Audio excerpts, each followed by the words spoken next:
Pada video yang lalu kita belajar mengenai dua segitiga yang berbeda. Nah, dan sisi yang berkorespondensi dari kedua segitiga memiliki panjang yang sama.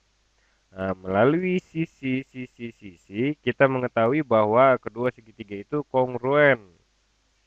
Nah, sekarang mari kita lihat sedikit ide mengenai aksiom dan teorinya. Tapi saya ingin menjelaskan kadang-kadang Anda mengacu sisi adalah teorema dan namun ada juga yang menyebutnya sebagai teori atau aksiom. Oke, tapi saya kira ini memiliki arti yang berbeda. Teorema harus dibuktikan dari beberapa teori sehingga pada akhirnya dapat menjadi suatu teorema. Oke. Nah, dalam matematika Anda dapat membuat beberapa asumsi inti. Ini adalah asumsi intinya dan ini kita bisa menyebutnya sebagai teori atau aksiom. Oke, aksiom atau teori. Dan menggunakan ini kita bisa membuktikan suatu teorema. Jadi mungkin dari sini kita bisa membuktikan teori di sebelah sini dan menggunakan teorema ini dan aksiom ini untuk membuktikan teorema lain di situ dan menggunakan kedua dari teorema ini membuktikan teorema di atas itu dan aksiom sebelah sini akan membuktikan teorema di sebelah situ. Nah, melalui semua asumsi inti di sini, kita akan membuat suatu matematika.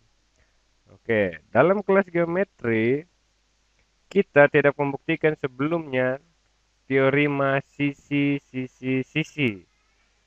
Nah, kita hanya menerimanya hanya sebagai teori atau aksiom. Nah, di sini saya akan membantu Anda membuat perbedaan antara teorema dan aksiom.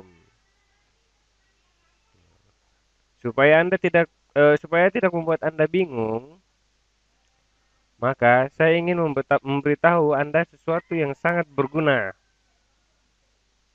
Nah, sebagai contoh,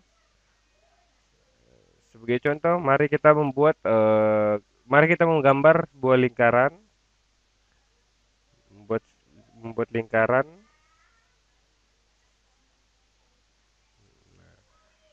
Ada banyak hal yang bisa kita lakukan dengan lingkaran seperti ini. Lalu kita beri titik A sebagai titik tengah. Dan kita juga bisa gambar inti dari lingkaran namun ini bukan diameter. Nah, titik di sini, dan di sini digabungkan seperti ini. Lalu katakanlah saya punya garis yang membagi dua inti dari titik tengahnya sehingga garis ini disebut jari-jari. Jadi dari titik tengah ke ujung inti ini, dari ke ujung lingkaran ini. Oke, ketika saya bilang membagi dua, itu artinya membagi segmen garis. Saya akan menggambarnya. Ya. Nah, ketika kita membagi dua, itu artinya membagi inti segmen garis ini. Ini memberitahu kita bahwa panjang di sini sama dengan panjang di sana. Nah, yang mau saya bilang di sini adalah saya punya sebuah lingkaran dan jari-jari membagi dua lingkaran di sebelah situ. Apa yang ingin saya lakukan adalah membuktikan bahwa membagi dua inti ini di sudut yang tepat. Mari kita sebut ini B, ini C, dan yang ini D. Nah, saya mau membuktikan bahwa segmen garis AB itu tegak lurus terhadap segmen CD. Oke. Nah, dan sekarang saya akan membuktikan melalui teorema sisi. Nah, di sini tidak ada segitiga sama sekali, tetapi saya akan membuatnya berdasarkan hal yang saya ketahui. Oke, saya bisa membuatnya melalui jari-jari. Kita akan membuatnya melalui jari-jari di sini. Oke, ya, jari-jari di sini. Oke, maka panjang segmen ini adalah jari-jari. Saya bisa melakukan hal yang sama di sini. Oke, panjang AC juga merupakan jari-jari dari lingkaran. Jadi kita tahu bahwa kedua garis ini memiliki panjang yang sama, yang mana merupakan jari-jari dari lingkaran. Jadi CA kongruen dengan AD, atau CB memiliki panjang yang sama dengan BD. Kita juga tahu masalah yang ada, bahwa segmen ini memiliki panjang yang sama dengan segmen tadi. Nah, ada satu titik di sini, kita hanya menyebut ini titik E. Nah, sekarang CE itu kongruen dengan ED. Nah, mereka memiliki panjang yang sama, dan kita tahu kedua segitiga ini, yang kiri, oke, dan yang di kanan, mereka berdua berbagi sisi EA. Jadi EA sama panjang dengan EA. Oke, atau dirinya sendiri. Nah, jadi di sini kita punya dua segitiga berbeda yang memiliki sisi yang sama. Nah, oke. Dan sisi ini sama dengan sisi yang ini, dan sisi yang ini sama dengan sisi sebelah sini. Jadi EA adalah sisi yang menghubungkan kedua belah sisi itu. Nah, jadi melalui sisi-sisi-sisi kita tahu bahwa segitiga ABC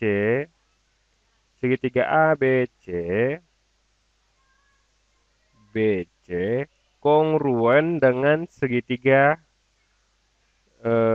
AED. Maaf, saya salah.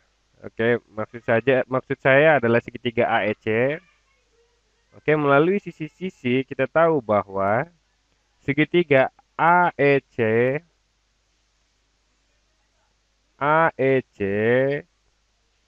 itu kongruen dengan segitiga AED.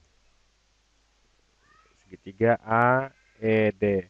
Ya, kita bisa menggunakan teorema ini. Tapi bagaimana ini dapat membantu kita? Sekali kita tahu bahwa kedua segitiga ini adalah kongruen, hal ini membantu kita.